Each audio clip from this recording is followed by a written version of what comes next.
जीवात्मा के रहस्य का दूसरा पार्ट है। शांति ही जीवन संन्यास है, यानी शांति जीवन में सबसे बड़ा संन्यास है, आत्मज्ञान। नमः शिवाय, नमः शिवाय। आत्मा न्याय के दरबार में पहुंच जाती है। न्याय के दरबार में बहुत सारी आत्माएं बैठी हुई होती हैं, जो न्याय लेने के वास्ते ही बैठी रहती हैं। जिसकी भी न्याय की पर्ची हाथ लगती है न्याय इंसाफकारी के, वो उसी का न्याय यानी न्याय शुरू कर देता है, न्याय चुकाना, और सबके बीच में न्याय होता है।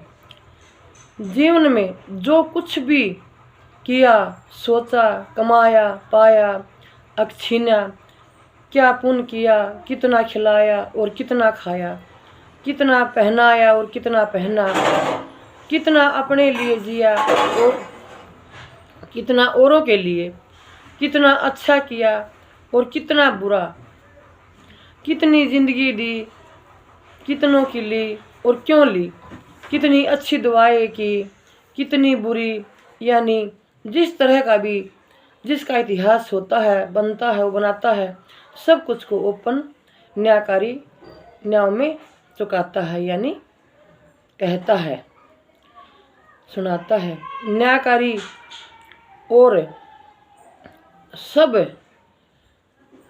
आत्माओं के बीच में आत्मा को बैठा कर खड़ा करके ही उसका न्याय चुकाता है। जितनी भी वहाँ मौजूद होती हैं आत्माएं, ये सब जान आप वे सब सुनती हैं,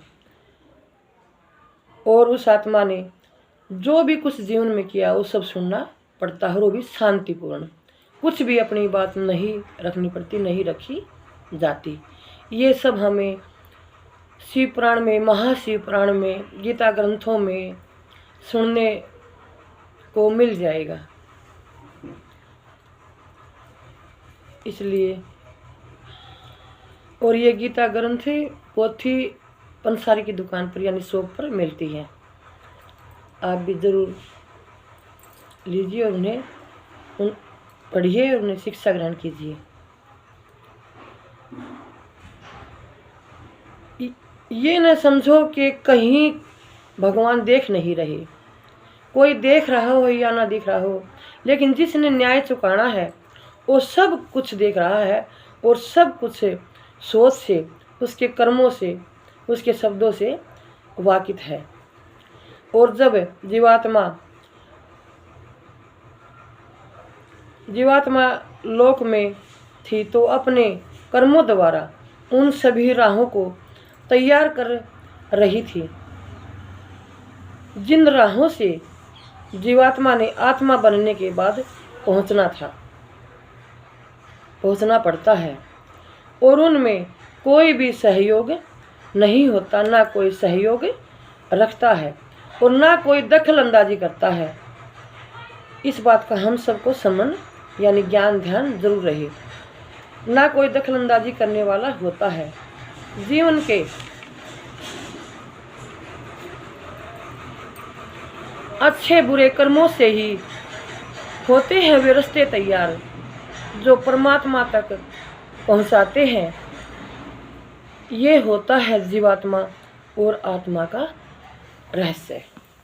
जीवात्मा के बाद जब आत्मा का सफ़र शुरू होता है तो सीधा वो न्यायकारी के दरबार में जाता है, और वहाँ न्याय लेने के बाद, आशीर्वाद लेने के बाद उसकी अगली यात्रा शुरू होती है। और उसका जीवन चाहे कैसा भी हो, उसका इतिहास किसी भी तरह का रहा हो, लेकिन न्यायकारी उसे आशीर्वाद देकर कृतार्थ करता है, ताकि वो परमात्मा के द्वार तक शांतिपूर्ण पहुंच जाए। नमः शिवाय भगवान, नमः शिवाय, नमः शिवाय। सुनकर और देख कर कमेंट भी करें, कमेंट में लिखे कि आपको कैसा लगा, कितना अच्छा लगा। और शिव पुराण, महाशिव पुराण ज़रूर पढ़ें और एक अच्छी शिक्षा ग्रहण करें, संसारिक बुराइयों से बचें और आत्मा को और भी ज़्यादा सुंदर बनाने में जीवात्मा अपना सहयोग रखे। नमः शिवाय।